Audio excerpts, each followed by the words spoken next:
Muy Buenas tardes a todos, bienvenidos a la segunda sesión de nuestro seminario de geopolítica e ideologías. Recordarán que la sesión anterior estuvo enfocada principalmente a una introducción a la geopolítica por parte de nuestro querido profesor, el doctor Manuel, y además a todo el conflicto con la guerra de Ucrania, que obviamente, pues, fuera de lo polémico que ha sido en general, esta última semana ha sido muy interesante con todo lo que sucedió con la visita de Donald Trump, perdón, de Zelensky a la Casa Blanca, pero en esta ocasión, en esta segunda sesión, enfocaremos un poco hacia Asia-Pacífico. Nos dejo con el coronel y nos esperamos primero en la siguiente sesión, la del jueves 13 de marzo, es presencial aquí en el campus de Ciudad Obregón.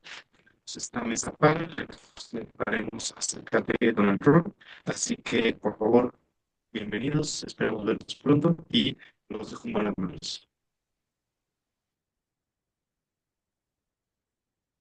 Muchas gracias, Jaime. Bueno, pues en esta segunda sesión, un poco al hilo de lo que comentamos el otro día y habiendo ya dejado a un lado toda la cuestión introductoria de las reglas de la geopolítica, del derecho internacional, solamente como recordatorio y para hilar con este segundo bloque de la clase de hoy, el otro día cuando comentamos acerca del cambio de paradigma en el orden internacional que se está produciendo después de la guerra de Ucrania y un poco la cuestión a nivel geográfico, la complejidad de Ucrania a nivel sociológico, la cuestión de todo lo que es la historia desde la Guerra Fría hasta el año 2025, en la actualidad, la cuestión del nacionalismo y del globalismo, pues ahora mismo ya dejando a un lado esta cuestión que, como yo decía, y dicen varios politólogos conocidos, eh, Ucrania cambia en realidad el paradigma del orden internacional. Entonces, todos los fenómenos que estamos viendo hoy,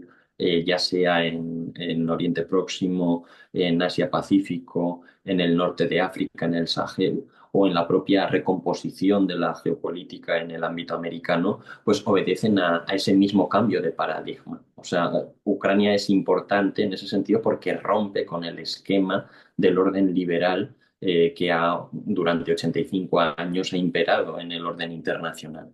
Entonces, lo que hoy vamos a ver es fuera de Ucrania, que ya le dedicamos esa hora y media de la primera sesión, pues vamos a ver en otros lugares del mundo cuáles son los principales fenómenos y qué relación tienen con lo que ya hemos explicado.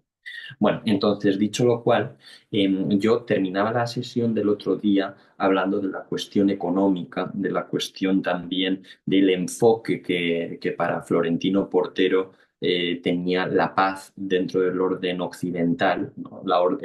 Recuerdo un poquito que para, para Occidente la paz en el ámbito internacional es la propagación de una serie de valores liberales. Es decir, eso es a lo que se llama el globalismo liberal, es el modelo liberal que Estados Unidos, como decíamos, desde la Segunda Guerra Mundial es el que pues, ha llevado hacia todos los rincones que ha controlado.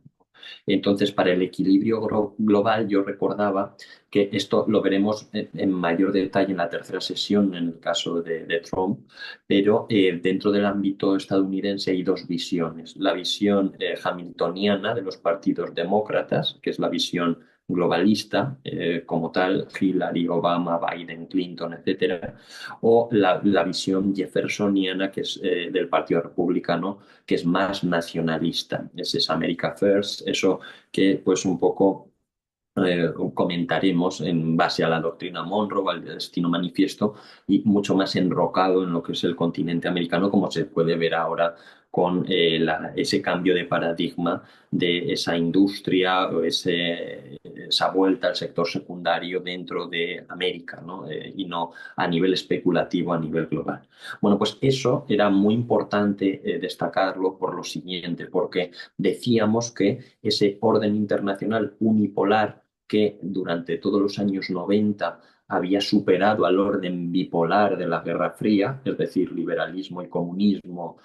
Concluye el comunismo con la caída del muro de Berlín y de repente esa Pax Americana con Fukuyama, con el fin de la historia, pues parecía que iba a ser eterna hasta mediados de los años 2000, más o menos en el 2005, 2007, cuando hablamos sobre la conferencia de Múnich, etcétera, pues ese orden unipolar cambia en el mundo a partir de los años, el final de los años 90, la llegada de Putin a Rusia es un cambio importante, un viraje respecto a lo que fue Gorbachev y Boris Yeltsin en el caso ruso, pero también una China con una clase media muy reducida todavía en los años 2000, pero que 25 años después pues es otra historia, ¿no? Un Irán en Oriente también, en Oriente Medio, y luego pues el caso de otras potencias del sur global que también ahora tienen un ámbito mucho mayor, como es el caso de Brasil, el propio caso de México, ¿no? Que por diversas razones pues bueno,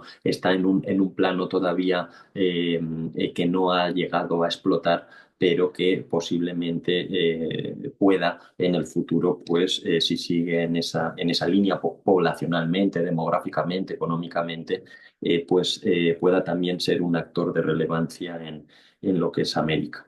Bueno, entonces, un poquito esto hay que tenerlo en cuenta, que esa multipolaridad de la que hemos hablado al final, pues es un modelo que choca con el modelo unipolar, la multipolaridad de diferentes actores que quieren ser hegemones en sus regiones, por eso se habla de actores regionales en diferentes partes del mundo, chocan en buena medida con la visión de un único hegemón, que es la visión que, como decíamos, y sobre las reglas que el derecho internacional ha puesto desde la Segunda Guerra Mundial hasta hoy, que siguen aplicando desde hace 85 años, es lo que realmente está chocando en diferentes fricciones en diferentes partes del mundo.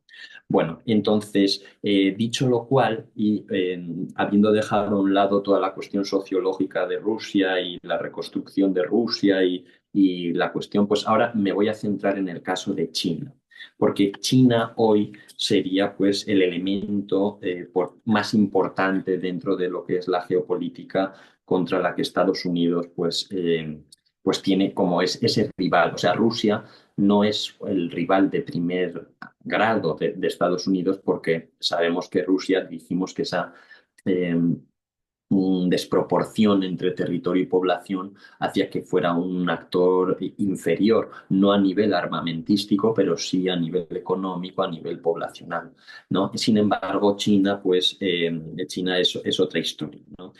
Hay que recordar un poco que China, eh, ya en los años 70, un famoso pues, presidente del Partido Comunista decía, Deng Xiaoping, ¿no? Que da igual de qué color sea el gato, si es blanco o negro, lo importante es que cace ratones. Y entonces China, de un partido comunista y de una política comunista de los años 60, pues se convierte 80, 70, 60 años vista, se convierte hoy en la fábrica del mundo, ¿no? En el país más capitalista del mundo, la fábrica de prácticamente todo el mundo.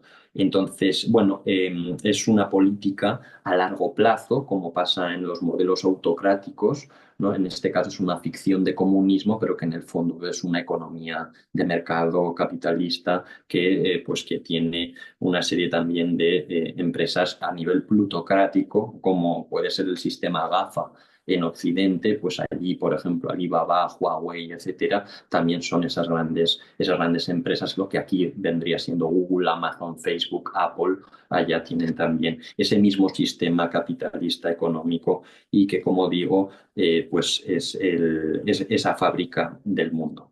Bueno, aquí hay que recordar siempre que hoy Asia-Pacífico es el centro gravitacional del mundo.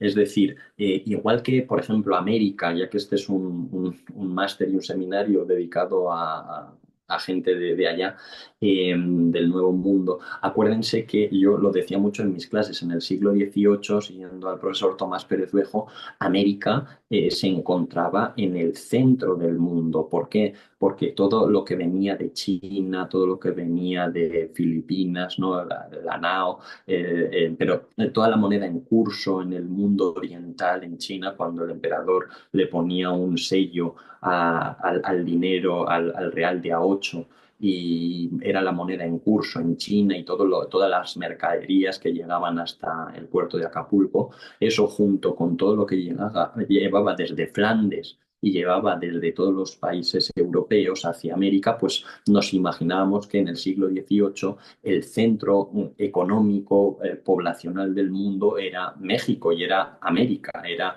la América hispana, porque pues realmente esos virreinatos eran lo que vinculaba el viejo mundo con Asia, los dos océanos, y entonces en el centro estaba América.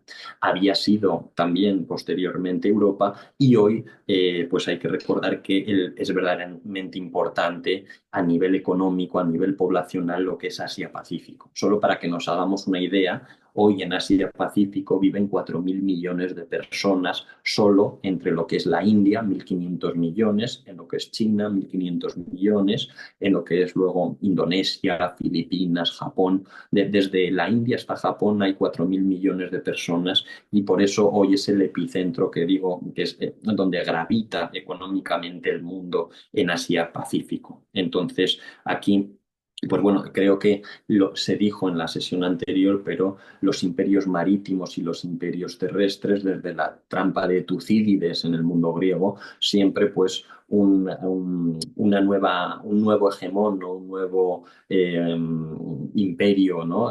Llamaban talasocráticos del mar en el caso griego, y los imperios terrestres, hay que pensar en Atenas y Esparta. Pues hoy, por ejemplo, China y Estados Unidos es eso, ¿no? Lo que hay en el mundo. Hay un imperio hegemónico que controla los mares, que es Estados Unidos, con 11, 12 superportaaviones nucleares, con una serie de mundo naval, ¿no? Que controla realmente los estrechos. Y luego hay una potencia emergente, en este caso, que es terrestre, ¿no? Por eso la ruta de la seda, y por eso pues un intento de salida del mar donde está totalmente pues cerrado, ¿no? Por ese hegemón marítimo. Un poco esto hay que tenerlo siempre en cuenta. Bueno, China, además de eso, también es importante recordar a Henry Kissinger cuando en la Guerra Fría comentaba que no había que tocar dos cuestiones en la Guerra Fría. Por un lado, el no tocar el principio de una sola China, ese es el principio que en la época de Nixon acuña el propio Kissinger, ¿no? Y Estados Unidos trabajando para que Taiwán, en este caso, que es un elemento de disrupción muy importante del océano meridional, pues siempre había sido 2.000 años atrás parte de China, ¿no? Y luego por las cuestiones, por los avatares de la Segunda Guerra Mundial, Japón, luego la huida del partido que estaba en contra del Partido Comunista en el poder, que entonces se van a la isla, etcétera, pues por varias cuestiones del siglo XX se había producido como una desvinculación, pero ese principio de una sola China que acuña Kissinger es un principio que, junto con el de no unir a Ucrania a un lado o a otro, es decir, que Ucrania no desmembrarla y crear una sola región para un lado, pues decía que cualquiera de estos dos principios, si se tocaban, habría guerra, ¿no? Entonces, por eso viene bien rescatar eso, ¿no? El no tocar el principio de una sola China que Estados Unidos creó en el siglo XX con respecto a Taiwán. Bueno, entonces, estas son como algunas visiones preliminares. También es importante que lo que se ha dicho en la televisión pública de China en los últimos años con respecto a la guerra de Ucrania. Aquí Rafael Poch recogía dos elementos muy importantes.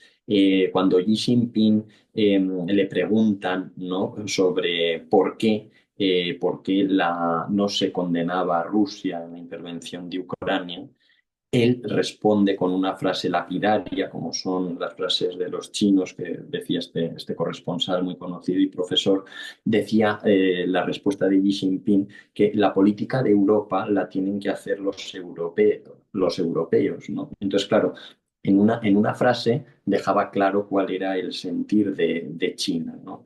O sea, China también en la televisión pública decía que Occidente nos invita a sancionar a Rusia, a nuestro aliado energético, ¿no? Porque hay que tener en cuenta una cosa, que la población de China es una población que es infinitamente superior a la rusa, a diferencia del territorio que es infinitamente menor el chino con respecto al ruso, ¿no? Entonces ahí en toda la zona de Siberia es una zona muy despoblada en Rusia y sin embargo hay mucha población china. Eso es un riesgo para Rusia.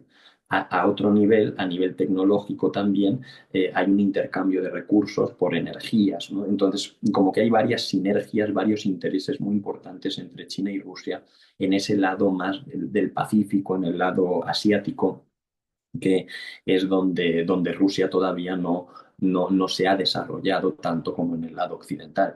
De hecho, ahora lo que ha provocado las sanciones de la guerra de Ucrania ha sido una vuelta al ámbito asiático de Rusia y que desde Pedro el Grande no había un viraje tan grande hacia Asia, ¿no? Ahora se puede ver con los gasoductos que se están construyendo hacia China por Nepal, hacia India, y un poco como ese desarrollo de la parte de Vladivostok y de la parte de Asia-Pacífico del lado ruso, ¿no? Pero vuelvo a la frase porque es muy importante. Decía entonces este corresponsal de la televisión pública que Occidente nos invita a sancionar a Rusia, nuestro aliado energético, ¿no? Para luego centrarse en nosotros. Es decir, o la India, ¿no? ¿Qué autoridad moral tiene Occidente tras lo ocurrido en otras partes del mundo? Decía Moody. Bueno, pues en ese sentido es interesante tener claro que cuando Borrell le dijo a China que China se encontraría del lado malo de la historia, la respuesta que tuvieron los chinos es que el tiempo diría quién está en el lado bueno y quién está en el lado malo, ¿no?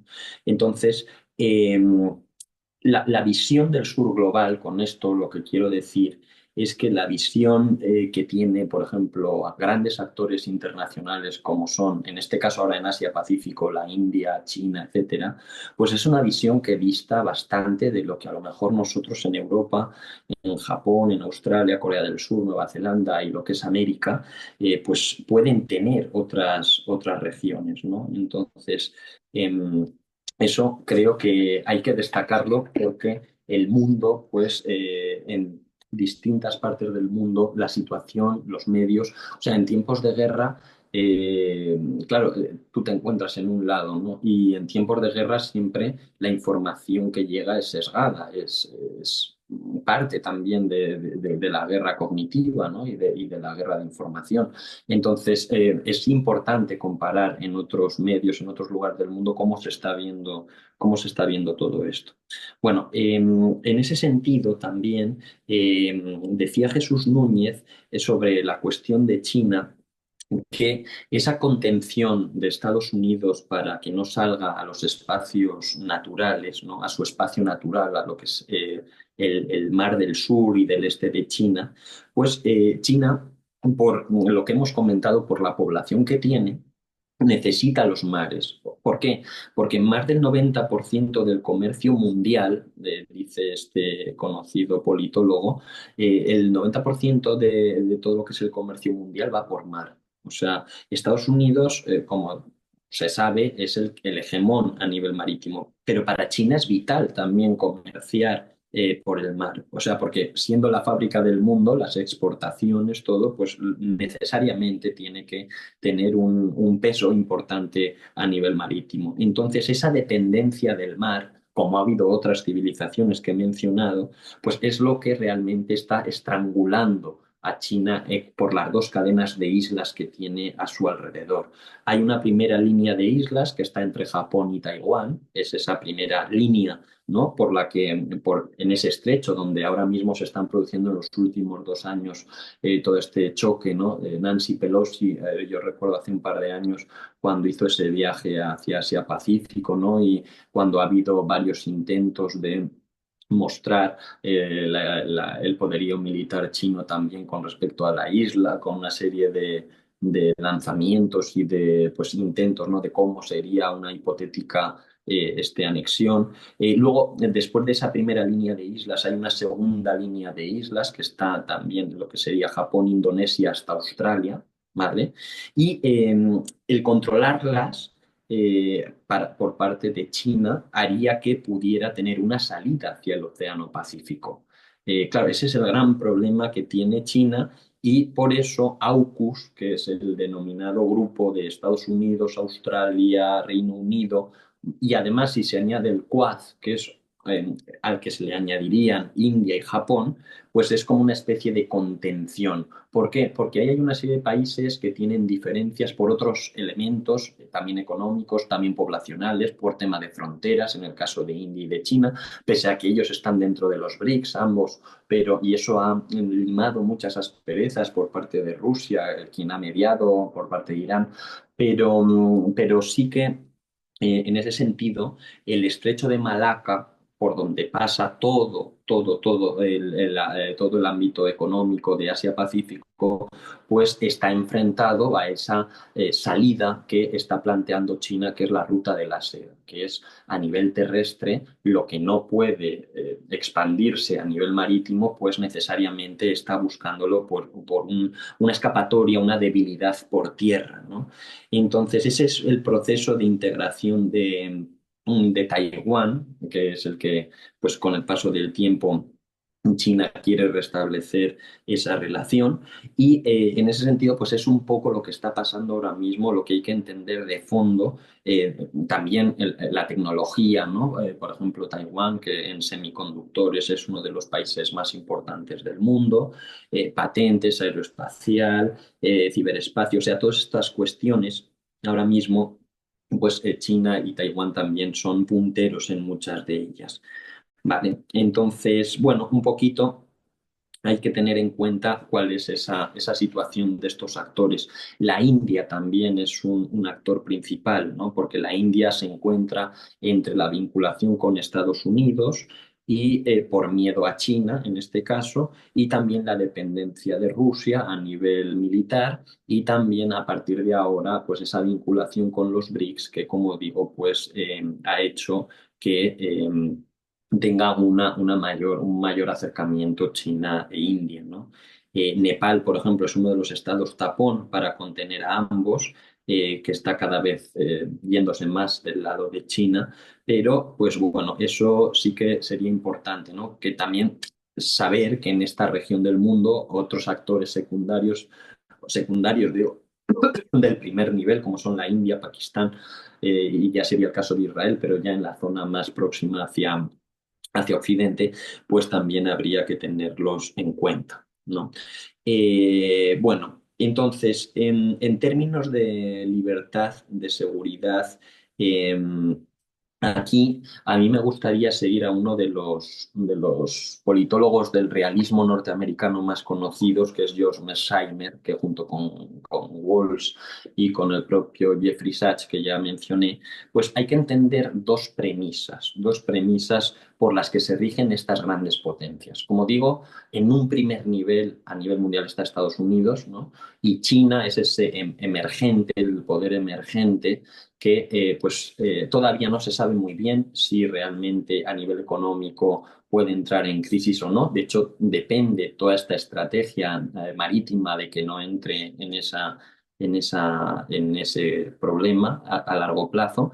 Pero hay que entender entonces dos premisas que se tienen que aplicar a las grandes potencias. Lo primero, dice la Escuela Realista de Estados Unidos, que la separación de las grandes potencias es necesaria. Es necesaria por esos vastos mares, esos vastos océanos que separan las grandes potencias. O sea, es bueno que haya grandes territorios, grandes espacios en el mundo que separen a las grandes potencias. ¿Por qué? Porque Estados Unidos hoy está intentando enrocarse en lo que es el continente americano y no entrando en conflicto con el patio trasero de Rusia en Ucrania, o por qué en China y Taiwán ahora mismo todavía no se sabe, pero todavía no ha habido ningún movimiento ahora mismo geopolítico de la administración Trump en Asia-Pacífico, ¿no? Entonces, un poco lo que se está viendo es que cada marco o cada imperio, por así decirlo en términos decimonónicos, o cada civilización está como un poco copando los espacios históricos o los espacios de su continente, dejando un margen, una separación importante entre uno y otro. Esto es bueno en el sentido de que las fricciones se producen cuando hay dos superpotencias que chocan, que están cerca. Y en este caso, pues se ve que están optando, ¿no?, por no entrar en conflictos dentro de los patios traseros, dentro de los espacios de fricción de las guerras proxy hacia las grandes potencias. Entonces, ese es el primer elemento, la separación de las grandes potencias por los vastos espacios, ¿no?, que dividen a los imperios. Y luego también, además de que nadie se acerque a esa influencia, esa proximidad para estar más seguros en un mundo que es anárquico, que es multipolar y que de hecho Estados Unidos no lo había dicho desde el final de la Guerra Mundial, desde la Segunda Guerra Mundial, pero ya ha habido declaraciones de ese espacio multipolar, de esa visión de que no puede haber un único hegemón en el mundo, que no puede haber una única potencia en el mundo. Esto ya se ha dicho últimamente en los últimos días por varias personas de la administración estadounidense, ¿no? Entonces, bueno, esa es una premisa importante. El objetivo de las grandes potencias, segunda premisa, la cuestión es que al no haber hoy, dice George Mearsheimer, ¿no?, que al no haber hoy un poder único, hegemónico, global, por esa agua que es demasiada, es muy grande el mundo, pues hay que dominar la región dentro de tu mundo, ¿no? O sea, la región del mundo donde hay una gran potencia, eso es lo que la potencia va a dominar. Es un poco la visión imperialista, ¿no?, del siglo XIX. Estados Unidos, por ejemplo, domina el hemisferio occidental y su estrategia es que no haya competidor, ¿no? O sea, ¿por qué importa que haya otro hegemón y en otra región distinta? ¿Por qué a Estados Unidos le molestaría que hubiera otro hegemón como él en otra región distinta al nivel, quiero decir, de Estados Unidos? Porque Estados Unidos hoy, después de la Segunda Guerra Mundial, es libre de deambular y de estar en cualquier sitio del mundo, ¿no? O sea, hablábamos, no sé si lo decíamos, pero más de 300 bases, por ejemplo, en el ámbito occidental que tiene en diferentes regiones. Entonces, ¿qué ocurriría si hubiera una potencia al nivel de los Estados Unidos, por ejemplo, China, que se colocara en una situación similar a Estados Unidos? Pues claro que China sería libre también de deambular, de salir de su ámbito asiático y ya de estar en diferentes partes del mundo deambulando. Entonces, eso no interesa que otro esté en el patio trasero de la potencia. O sea, no puede haber más de un hegemón regional del mismo nivel. Interesa que en la geopolítica, aunque haya potencias que ocupen los espacios de cada lugar y que haya una separación entre ellos, también es cierto que no interesa que hubiera más de un hegemón regional, es decir, mundial, al mismo nivel, ¿no? Claro, esto es lo que se puede entender en América como esa vuelta a la doctrina Monroe, al destino manifiesto, un poquito a los orígenes. Y aquí también es importante destacar que si hemos dicho que la geopolítica y la política dentro de lo que sería la modernidad obedece no a reglas de moral, no es la ética nicómaco, no es la visión cristiana, por ejemplo, medieval de la política, sino que nos estamos refiriendo ya a una cuestión basada en la razón de Estado, basada en una política desprovista, desgajada de la moral. Claro, en ese sentido, Estados Unidos o las grandes potencias todas se rigen de la misma forma, ¿no?, de manera pragmática. O sea, no tiene la culpa tampoco Estados Unidos en ese sentido de el viraje geopolítico Pivot to China, ¿no? Que es como se ha denominado por la Rand Corporation o como se ha denominado en la administración actual y ya desde 2016 de virar hacia China, ¿no? Porque claro, lo que están viendo es un juego pragmático, es una visión de no de impedir que haya uno como yo en el mundo y que me pueda molestar donde me puede hacer daño, ¿no? Entonces, claro, a nivel realista, decía Mersheimer, que si él fuera, por ejemplo, un asesor de la Casa Blanca, claro que abogaría porque esto no sucediera, ¿no? Pero claro, también es de esa manera muy injusto que solamente uno, lo que tú estás haciendo con tu doctrina Monroe, etcétera, en Estados Unidos, eso no se lo permitas hacer a China en Asia-Pacífico, ¿no? Entonces, es una cuestión muy complicada porque, como decíamos, la geopolítica hoy es pragmática, la geopolítica no atiende a razones de moralidad, por desgracia. Y en ese sentido, pues a pesar de las grandes implicaciones también que ha tenido y las grandes culpabilidades que ha habido repartidas en el caso de la guerra de Ucrania, ¿no? A nivel geopolítico, pues todo eso queda en un segundo plano, porque pues lo que se está buscando es esto, ¿no? Establecer la hegemonía regional por un lado y que no haya un competidor igual por otro lado, ¿no? Esas son como las dos premisas que hay que tener en cuenta en lo que está pasando hoy en Asia-Pacífico. Y concluyo ya con China, con lo que pues esa política de estrangulamiento futura contra China que se ha denominado por la Rand Corporation desde el 2016, desde la administración de Trump anterior y actualmente también el Pivot to China. Pivot to China, que es virar hacia Asia, el Pivot to Asia y Pivot to China, fijándose sobre todo en China. A ver, aquí hay que recordar una cosa, que China no ha amenazado a nadie en el extranjero. China no ha sido una potencia que haya amenazado a nadie en el extranjero todavía, ¿no? Entonces, China, hay que saber que fue muy débil en el siglo XX. Hay que recordar la historia del siglo XX, hay que recordar cómo, pues, bueno, se aprovecharon de la situación desde hace un siglo.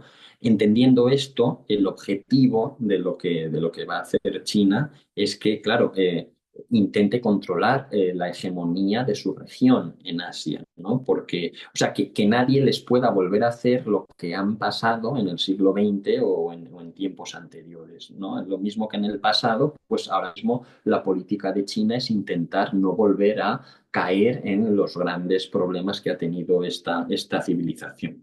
La última vez que fueron débiles, sabe que ya sucedió con Japón, se sabe lo que sucedió en Asia-Pacífico con Estados Unidos, y entonces China aquí busca esa doctrina Monroe, que estamos hablando, igual que Estados Unidos ahora con Trump, está buscando pues esa visión del control de la región que ella maneja, ¿no? En Asia. Entonces, ¿para qué? En primer lugar, para expulsar de la primera cadena de islas a los barcos, a la marina y a los puntos de estrangulamiento de Estados Unidos, que sobre todo lo que es Corea del Sur, Japón y Taiwán serían los tres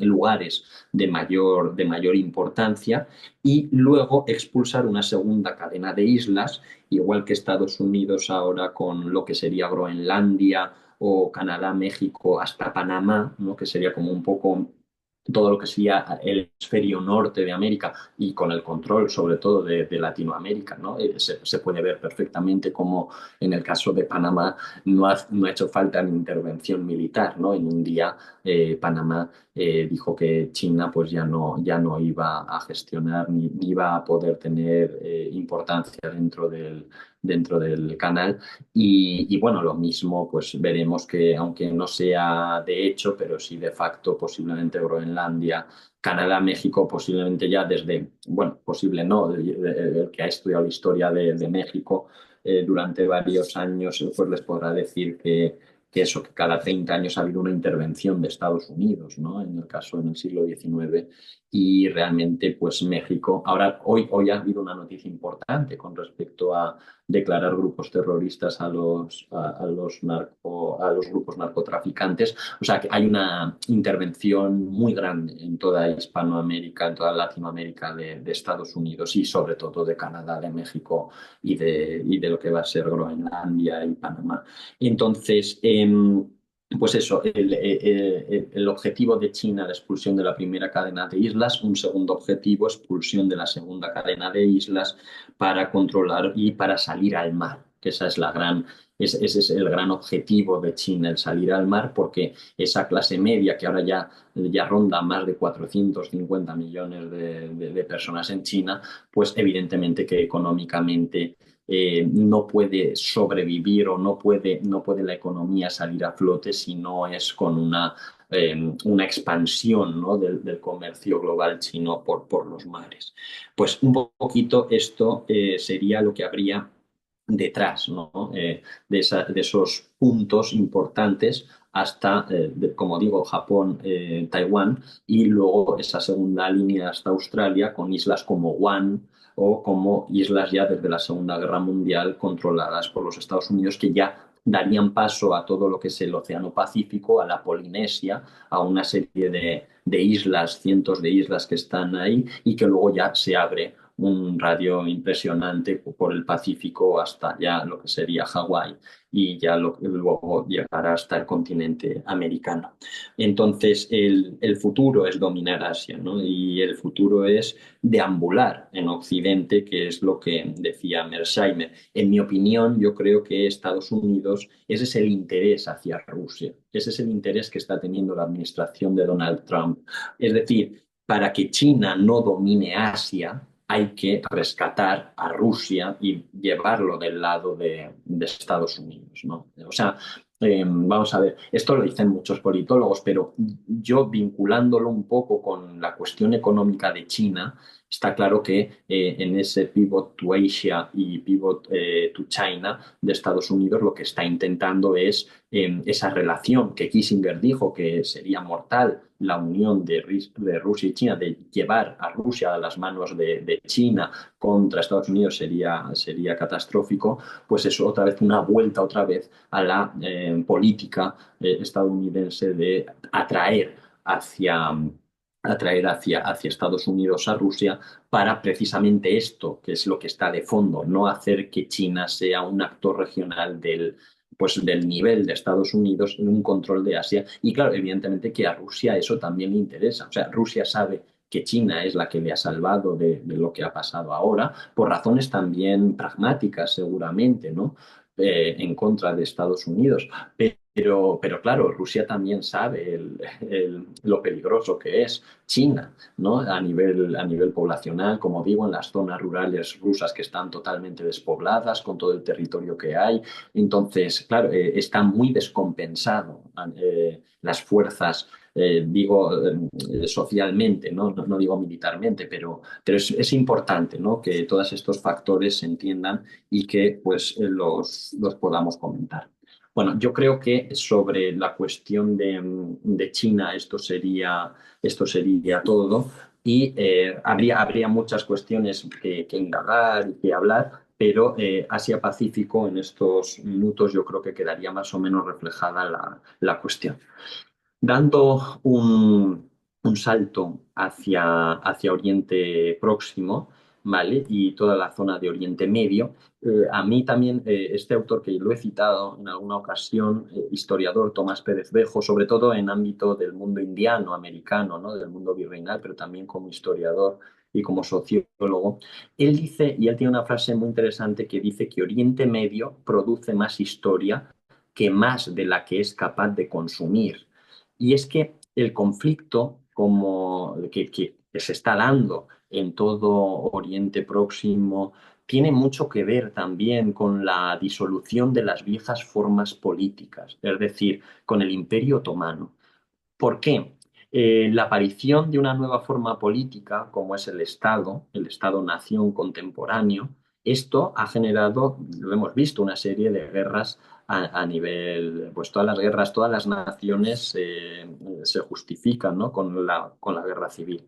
Y en el caso de Oriente Próximo y todo lo que era la descolonización del Imperio Otomano, la Primera Guerra Mundial, Miguel Ayuso también hablaba de que ese fin de los grandes imperios en la época de Lorenz de Arabia, el nacimiento del Estado de Israel, que es un poco ya es posterior, claro, pero también esa desaparición del Imperio Otomano. Israel nace después en el siglo XX en el sentido moderno, por así decirlo, nacional. Nace Líbano, nace Siria, nace Jordania, nace Irak. Es decir, que el nacimiento también de los movimientos nacionalistas panárabes, el sionismo, vinculado al momento de desarrollo de los estados-nación en el siglo XIX, la idea de Herzl, ¿no? Es decir, que aquí hay una amalgama de cuestiones que salen de la propia fe, de la propia religión, evidentemente, y aquí hay unos elementos que, muy profundos para poder entender toda esa, como dice este autor, esa historia que se produce, que es muy difícil de consumir porque pues a pesar de todo, pues cada vez te sorprendes porque todo es mucho, mucho más complejo, ¿no? Entonces, eso es importante tenerlo en cuenta a nivel histórico, ¿no? En contraposición al Imperio Otomano, cuando se desgaja todo el territorio árabe de Oriente Medio y entonces surgen, como he dicho, todas estas nuevos países, con el apoyo también hay que decirlo, ¿no? De Francia e Inglaterra en la Primera Guerra Mundial contra Alemania y el Imperio Otomano. Hay que recordar en la Primera Guerra Mundial la vinculación entre Imperio Otomano y Alemania.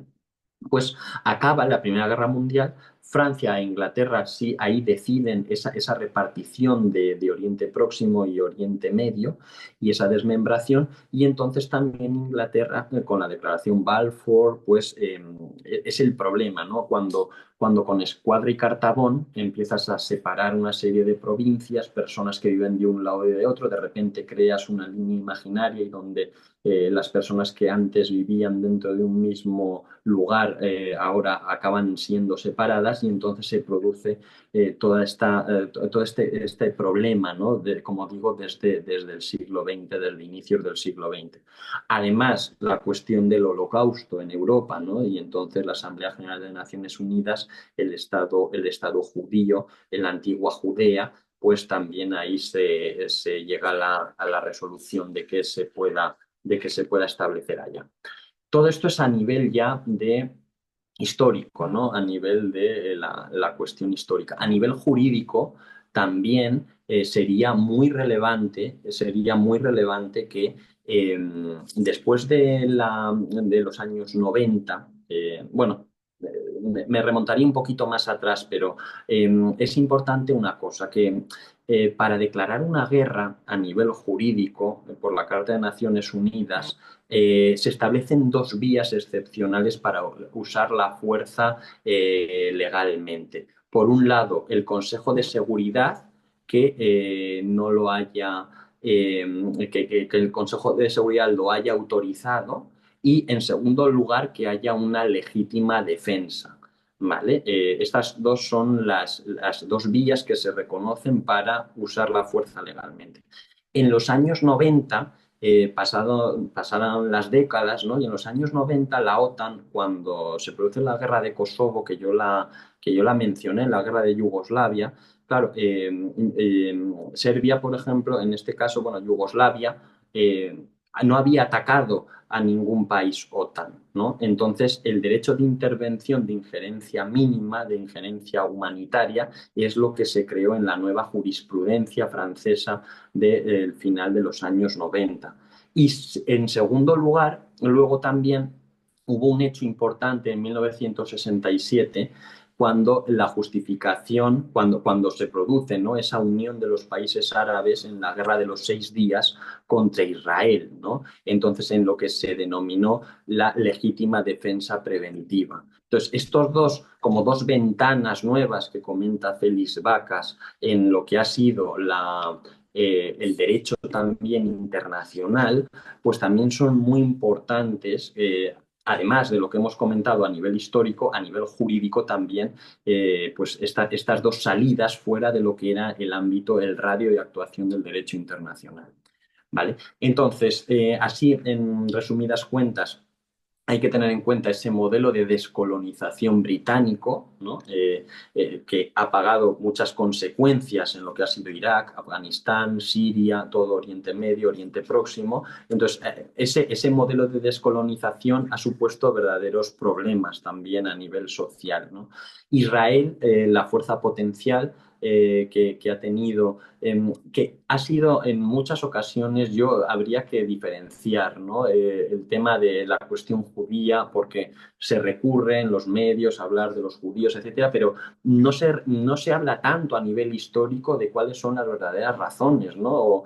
Estados Unidos, el mundo anglosajón también eh, tienen muchos intereses desde el inicio en que el Estado de Israel vuelva a un sitio como este para un control. O sea que no es solamente por la cuestión de la religión, que todo el mundo acaba pues siempre hablando en ese mismo esquema, ¿no? De la fe, de la religión, una guerra de religión. No, aquí se producen más elementos, como he comentado, de tipo nacionalista, de tipo también económico, de grandes potencias, y es una utilización también por parte del mundo anglosajón en la creación misma de llevar a un sitio que también interesa desde un ámbito geoestratégico, ¿no? Entonces, bueno, es muy complejo el tema de Oriente Próximo.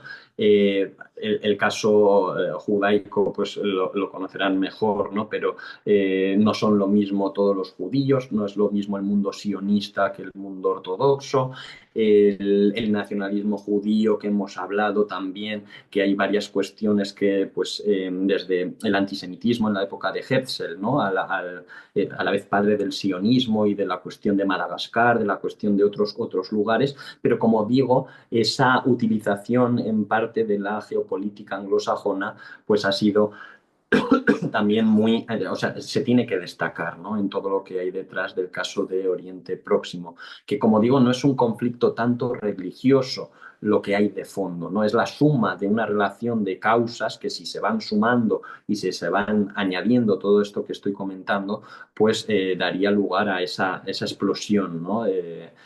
Luego también la cuestión también muchas veces es importante recordar que los pueblos no hacen las guerras, o sea, no es una cuestión de los judíos contra los musulmanes, sino que son los sistemas de gobierno los que las llevan a cabo, ¿no? Entonces también aquí hay que ver qué intereses o qué implicación tiene, ¿no? Dentro también de la creación de una serie de marcos de políticas de los gobiernos actuales, de la creación, por ejemplo, del lado palestino en Gaza y Cisjordania, del lado judío, del sionismo, de ese gran Israel. O sea que un poco aquí hay muchas cuestiones de por medio y que no se puede tampoco de manera, como dijimos al inicio de la sesión anterior, no se puede resolver de manera generalista, no es blanco o negro, no es bueno o malo, es todo mucho más gris, es muy complicado y yo creo pues que todas estas cuestiones se tienen también que hacer notar, ¿no? También hay otra cuestión que es la económica, la razón económica, ¿no? Ese corredor también de lo que es India, Oriente Medio, Europa, que el 20 de septiembre de 2023 se aprobó ese plan de naciones en Naciones Unidas, como choca también con la línea, por ejemplo, de Irán hacia Turquía, ¿no? Y por eso Turquía e Israel, en ese sentido económico, también son grandes competidores en el sentido económico de la región. Y no hay pues mayor duda en esto que ha sido, por ejemplo, el caso de Siria, ¿no? De lo que ha pasado en Siria en el último momento. Entonces, un poquito haciendo balance o análisis, porque esto solamente daría ya para una sesión y con China y con Oriente Próximo pues ya sería casi un curso, ¿no? Pero haciendo como un poco balance de cada uno de estos lugares en 20 minutos, 15 minutos cada uno de ellos, desde el Instituto de Estudios sobre Conflictos y Acción Humanitaria, ¿vale? Que es un poco un informe de finales del 2024, los datos más actualizados, ¿no? Pues un poco se sabe que a partir de los ataques realizados por Hamas y la Yihad Islámica Palestina el 7 de octubre de 2023, pues ese proceso de lo que ha pasado ahora de la guerra en la Franja de Gaza ha sido un proceso de normalización, ¿no? O sea, como que se ha asumido por la comunidad internacional. La reacción, que está siendo un auténtico drama, ¿no? Miles de personas, bueno, esto Ratzinger, el propio Papa Ratzinger, cuando era teólogo privado, o ya no sé si era en la época de, posterior ya como Papa, cuando comentaba pues esa situación, ¿no? catastrófica de lo que hay allá, ¿no? Se sabe que hay 200.000 víctimas entre personas muertas y heridas, ¿no? 2,3 millones de personas que han salido, la anexión de tierras, o sea, es un auténtico drama lo que pasa en la región, muy complicado también de resolver, con varios frentes, como digo, de tipo nacionalista, de tipo económico, de tipo religioso, todo eso se funde y una de las consecuencias que se ha visto en los últimos días es esa consolidación en el sur de Siria por parte de Israel y en la parte norte por parte de Turquía. O sea, el primer ministro de Israel lo comentaba, ¿no? Que la caída de Bashar al-Assad, claro, ha hecho que Israel vea con desconfianza lo que es la situación de los altos del Golán. O sea, hay que entender la geopolítica, ¿no? Porque Israel le interesa también la cuestión de que no haya alguien que pueda cercar por el norte a Israel, porque a nivel acuático, a nivel pluvial, pues el agua que llega desde los altos del Golán por el río Jordán es el agua que surte, ¿no? En el caso de Israel. Esto es lo mismo que, por ejemplo, en el caso de Crimea, cuando vimos la presa de Kerch, ¿no? De la explosión, que era el agua que llegaba desde Crimea y era también el estrangulamiento que podía tener Crimea desde el norte por parte de Ucrania, ¿no? En las regiones de Zaporilla y de Gerson. Entonces, por eso mismo es un momento crítico para Siria, ¿no? Le interesa incluso a Siria que Rusia mantenga sus bases en el país para fungir como contrapeso de Turquía. Entonces, las tensiones entre Israel y Turquía van a ir a más o han venido a más en los últimos tiempos, ¿no? Porque, pues bueno, son ámbitos, son regiones muy importantes para cada uno de ellos y el control de Siria pues tiene que ver mucho con la supervivencia del país, ¿no? De cada uno. Entonces, por eso digo que hay muchas fricciones, como digo, de tipo económico, de tipo nacional, de tipo incluso geográfico, de tipo militar, y por eso no es tan sencillo emitir juicios de valor de bueno o malo, de blanco o negro, sino que sabiendo además que las relaciones internacionales, por desgracia, se rigen por las relaciones de poder y pragmáticas y no de la moral, y además de eso también cuáles son lo que cada uno ahí en esa región o en ese lugar también qué intereses tiene, pues se hace la verdad que una cuestión muy difícil que por desgracia, pues como siempre en todas las guerras que estamos viendo, al final se ceba con las personas más inocentes, ¿no? De un lado y del otro. Entonces esa es la realidad que es por desgracia lo que está sucediendo en varias partes del planeta. Entrando un poquito en la cuestión de Siria, ya lo he dicho ahora mismo, ¿no? La importancia de Siria para todos en la región, prácticamente a nivel comercial y a nivel también terrestre de las grandes potencias. Pero lo que está claro es que hoy se derrota a Bashar al-Assad, y luego se está poniendo a Al Qaeda o ex dirigentes de Al Qaeda en Damasco, ¿no? Y entonces ahora hay que acabar con el yihadismo, que es el siguiente paso. Es al final una visión, pues al final es una locura, ¿no? La visión de geopolítica exterior, ¿no? De cómo pues, se crea, se quitan y luego se vuelve contra Occidente la política que ha puesto a una serie de líderes. Entonces, un poco ese es el problema de las primaveras árabes y lo voy llevando un poco hacia el caso de África también, ¿no? Siria y África ya, en el próximo tema que comente, pero el problema de las primaveras árabes, lo que está ¿cuál es el problema en realidad? Bueno, que todos sabemos que las primaveras árabes con Afganistán, bueno, Afganistán e Irak tienen que ver primero respecto al 11S y luego en Irak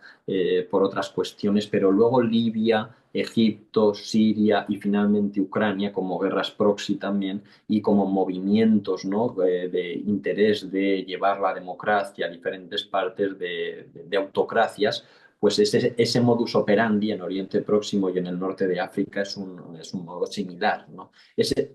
¿Por qué se lleva a cabo estas primaveras árabes? Pues por un lado, son una mezcla de intereses. El corregir un problema que existía, que realmente existía, porque no se puede dudar de que las cosas no funcionaban bien en estos países, ¿no?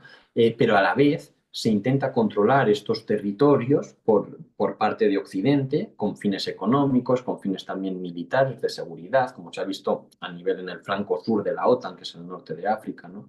Y también a nivel geopolítico luego se implican las grandes potencias para tener una mayor presencia, ¿no? En estas zonas como tableros proxy de las grandes potencias. Entonces, claro, ese es el resultado de los intereses de las primaveras árabes, que tienen una finalidad de llevar a lo mejor una serie de valores dentro de ese ámbito unipolar que hemos dicho de la democracia, pero que eso choca luego con diferentes cuestiones y con diferentes intereses de cada uno en la región.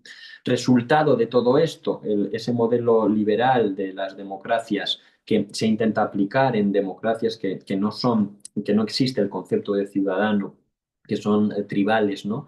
Datos de la Universidad de Canadá, 30 millones de desplazados entre Irak y Libia, o sea, entre Saddam Hussein y lo que fue luego Gaddafi en Libia, en Egipto Mubarak, al-Assad en Siria, etcétera, 30 millones de desplazados, más de 3 millones de muertos, ¿no? En el radio de Irak a Libia.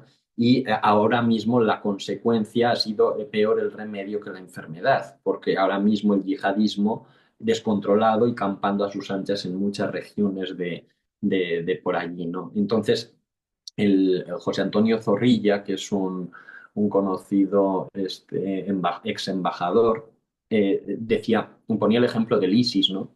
Decía, pues hoy podríamos decir qué malo es el ISIS, ¿no? La gente que se está suicidando porque realmente llega el ISIS y entonces, pues, sobre todo el mundo cristiano, lo que es la población cristiana es la que poblacionalmente en porcentaje ha salido de todas las regiones, ha sido una auténtica catástrofe a nivel porcentual, ¿no? De lo que, de las personas que vivían en estas regiones y de las que viven ahora, que prácticamente ya no queda nadie. Entonces, ponía este ejemplo, ¿no? De qué malo es ISIS porque la gente se tiene que suicidar, una madre tiene que suicidarse junto con su familia para que no los entierren vivos, para que no los decapiten. Claro, pero se pregunta este embajador, si no hubiera habido intervención americana hace 20, 25 años, claro, hoy no habría ISIS porque se sabe que ISIS es el resultado luego producto en fin, Al-Qaeda, al-Nusra, etcétera, una serie de movimientos que luego producen ISIS, ¿no? Entonces, esa es la cuestión que eh, en los años 90, de lo que estamos hablando en Europa, pero también en Oriente Próximo, hay muchos elementos que tienen que ver con resultados de una política internacional que se ha vuelto contra la política de los propios países, ¿no? De Occidente. Entonces, no, por un lado, no se puede permitir muchas cosas que pasaban en estos regímenes, evidentemente, pero sí que el remedio ha sido peor que en la enfermedad. Hoy hay un caos tremendo en todo lo que es Oriente Próximo y Norte de África, está peor que nunca, ¿no? Y entonces, en ese sentido, pues bueno, las consecuencias que tenemos también son por una proyección geopolítica y por una proyección en política internacional que se ha vuelto en contra de. También hay muchos elementos que llaman la atención, porque ISIS-K, por ejemplo, también, ¿por qué ISIS-K atenta en Irán o atenta en Moscú, ¿no? Entonces, o sea, quiere decir que si estos grupos que en un primer momento, y se puede ver en Siria, luego han llegado al poder y están aliados con algunas facciones occidentales y además enemistados con otras que tiene también Occidente, en ese sentido es un juego también, una utilización, una retórica donde quizás el yihadismo no sea en algunos lugares no sea tanto como lo que se dice, ¿no? Y sino más bien grupos pagados por parte de las grandes potencias para ser utilizados luego con intereses en uno y otro lado, ¿no? Que es un poco en lo que se puede comprobar en algunas regiones de África que comentaré un poquito más adelante. Bueno, Pasando al último sector que nos toca para la clase de hoy, que es el ámbito africano. Aquí voy a decir cuatro cositas solo porque, pues bueno, ya se nos agota el tiempo. Pero el Sahel es la zona donde se encuentran países como Mali, Burkina Faso, Níger, Chad, Costa de Marfil. O sea, esta zona norte de África, pero no la zona más al norte, sino una segunda línea de estados que hay por debajo de Marruecos, de Argelia, de Libia, de Egipto, un poquito más abajo. Este es el flanco sur llamado Sahel, el territorio del Sahel, flanco sur de la OTAN, un lugar muy importante a nivel geoestratégico en el ámbito occidental.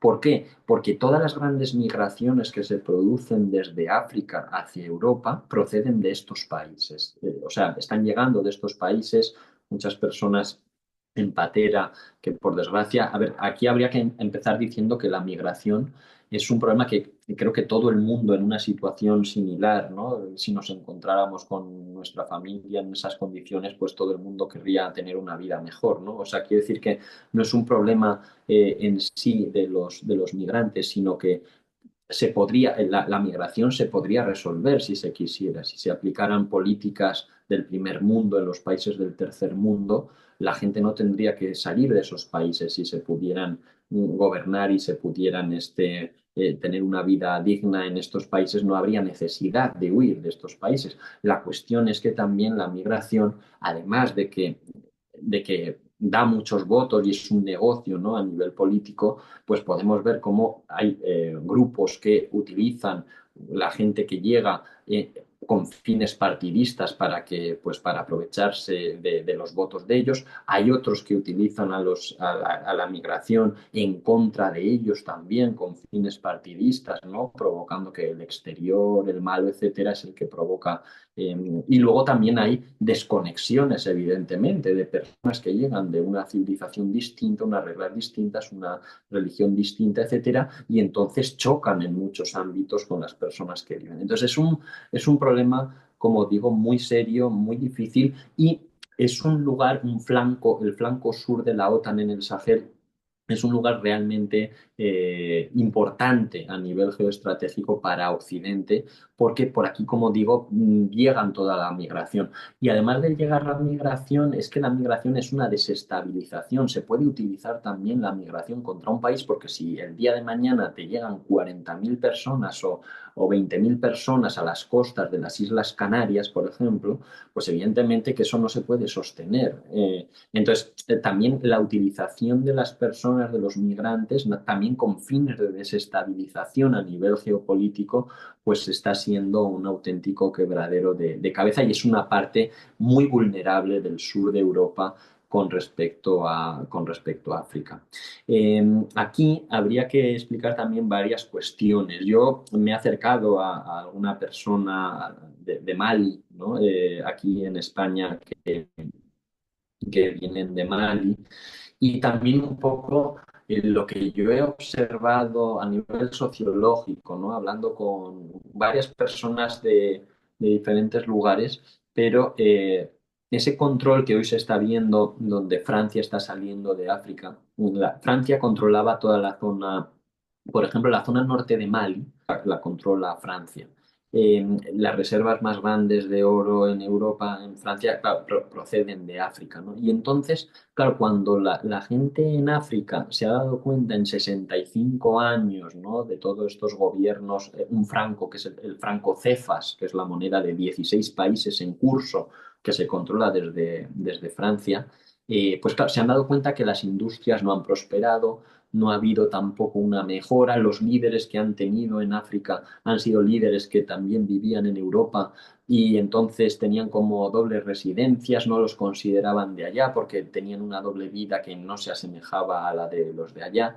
Entonces, claro, todo esto ha generado, además del malestar que se ha generado, la utilización también, porque ahora mismo es extraño, ¿no? Que Ucrania y Rusia estén luchando en estos países, ¿no? Porque se sabe que ha habido yihadistas que han sido financiados por Occidente, ¿no? Y están controlando estas zonas de reserva de uranio, etcétera, y que están luchando por grupos paramilitares, el grupo Wagner, desde el caso de Rusia, contra grupos ucranianos y también, como digo, grupos yihadistas que también en guerras proxy pues están siendo utilizados como señores de la guerra. Me comentaban estas personas de allá que llegaban a lo mejor a un pueblecito, financiaban a gente, les daban dinero y entonces se enrolaban como grupos yihadistas, como grupos paramilitares que realmente eran señores de la guerra los que estaban contratando, y luego se vendía como una especie también de guerra yihadista que había en África, pero que en realidad pues tiene mucho que ver con todas estas guerras proxy en diferentes lugares del planeta, que como digo responden a la misma lógica, ¿no? De esa misma cambio de paradigma que hemos señalado desde Ucrania. Entonces, bueno, ha habido una serie de golpes de Estado muy importantes en los 2 últimos años en todos estos países. El último ya en Costa de Marfil ya ha salido Francia y de Chad, pero Mali, Burkina Faso y Níger, ¿no? En estos golpes provocados por los grupos, grupos paramilitares, militares de estos países, que el pueblo en su mayoría en guerras civiles, pero en una mayoría o una parte importante, vamos a decirlo, de la gente ha visto con buenos ojos, porque un poco con la experiencia que han tenido en los últimos 65 años, de la prosperidad que no han tenido, etcétera, pues ahora mismo apoyados a nivel militar por Rusia y también económicamente con cada vez mayor presencia de China en el continente africano, pues entre ver la relación anterior o la vida anterior y ver que ahora podían autogobernarse a base de, como digo, de golpes de Estado y de un hard power, ¿no? De un poder duro, ¿no? Y no de un poder blando económico, pues estamos viendo cómo estos países han cambiado el signo, ¿no? De la mayoría de ellos por la relación más hacia que les provean de seguridad, que es el caso de Rusia, y el apoyo económico en el caso de China, ¿no? Entonces, un poquito eso es lo que está pasando también como guerra proxy también de Ucrania, y que como conclusión de lo que está sucediendo en África, Jesús Núñez decía que ese modelo de la democracia liberal es un modelo agotado, es un modelo que el sur global no comparte, que la democracia no resolvía los problemas y las soluciones que ofrecían bajo regímenes fuertes, pues no hay forma ya de darle la vuelta, y en ese sentido se torna como un modelo agotado. Es más funcional el gobierno que están proponiendo a base de poder duro, ¿no? De golpes de Estado, pero de autocracias y de gobernarse a sí mismos sin que haya una injerencia exterior, porque el resultado de todas estas décadas ha sido nefasto en estos países, y en ese sentido pues es muy difícil ahora mismo ya cambiar el signo de lo que está pasando. Bueno, como la siguiente sesión va a ser presencial en Ciudad de México y ya vamos allí hablar sobre la cuestión ya post-Trump y con el tema de Ucrania, del fin de la guerra de Ucrania y de lo que está pasando, a mí me gustaría en esta última sesión digital dar una serie de conclusiones de esta primera parte del curso, de esta primera mitad del curso del bloque de geopolítica. Y me gustaría decir lo siguiente, es un poquito aterrizar a nivel un poco más teórico y aterrizar en qué podemos hacer, o más o menos a nivel filosófico, a nivel de reflexión final.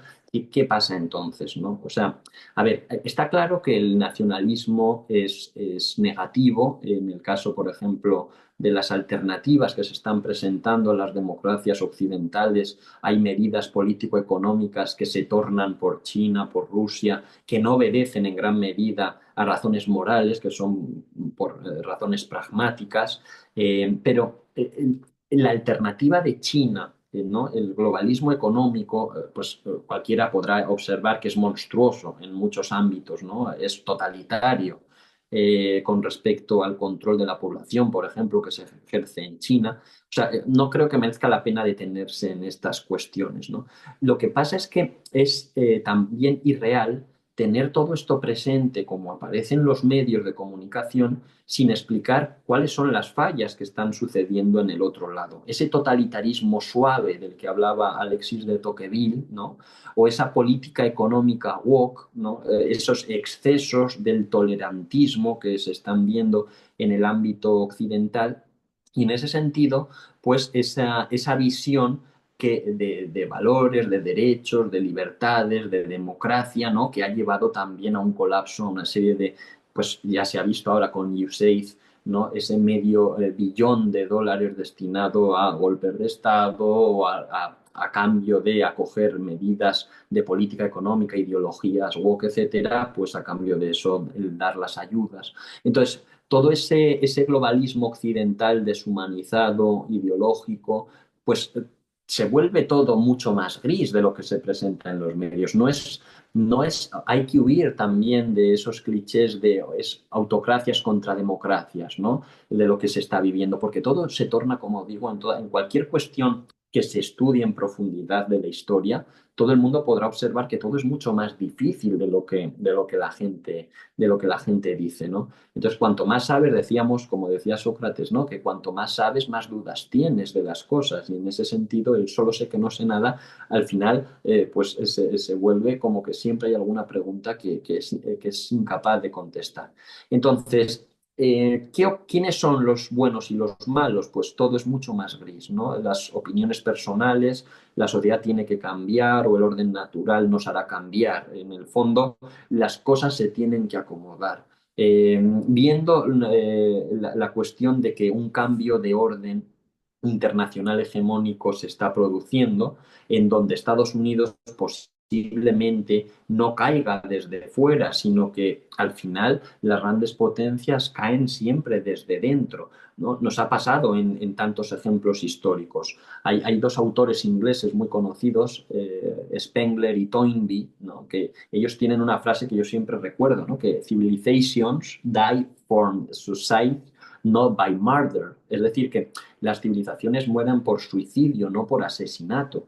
Y esa implosión que hemos visto en Roma, que llevaba más siglos cayendo que muchos imperios habían existido, la propia cristiandad medieval, ¿no? Como dice Hilaire Belloc, no habría existido un Lutero si no hubiera sido por una descomposición en los cismas, ¿no? Y el cisma de Occidente, la monarquía católica en Indias también, producto de una serie de hechos muy complejos que al final sucumben e implosionan, y lo mismo la Unión Soviética, no es que el bloque occidental pudiera con el bloque oriental, sino que internamente se descompone e implosiona, pues hoy estamos aconteciendo en Occidente también a ese fin a lo mejor de una era, de una civilización que durante mucho tiempo ha estado ahí, pero que hoy mismo, por una serie también de formas de vida, ideologías, etcétera, etcétera, está muriendo. Está muriendo demográficamente. Se sabe que en el futuro Europa no va a pintar absolutamente nada, va a ser como una especie de museo, ¿no? Donde la gente de diferentes partes del mundo eh, la visiten y se vuelvan a sus países de origen, ¿no? Pero, y esa africanización del continente europeo es casi, casi irreversible. A ver, la historia no está determinada, no es determinista, no es gnóstica en ese sentido, ¿no? Pero claro, pero tiene que cambiar y la sociedad tiene que cambiar desde abajo, ¿no? Porque esto es un problema mucho mayor que el que puede ser el ámbito de librar una guerra, ¿no? Sino que es un ámbito cultural, es un ámbito desde el dentro, ¿no? Es cómo mueren las civilizaciones, como decían estos autores.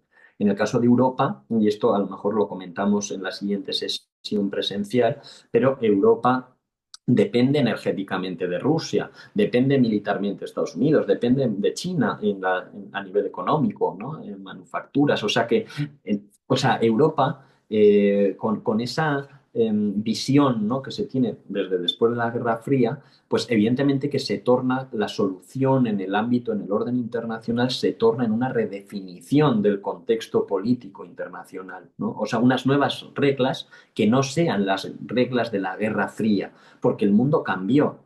O sea, el mundo unipolar de la Guerra Fría ya no se ajusta, ¿no? A esos polos de poder de hoy en día ya no se ajusta, por ejemplo, Francia, que esté dentro de las grandes potencias, ¿no?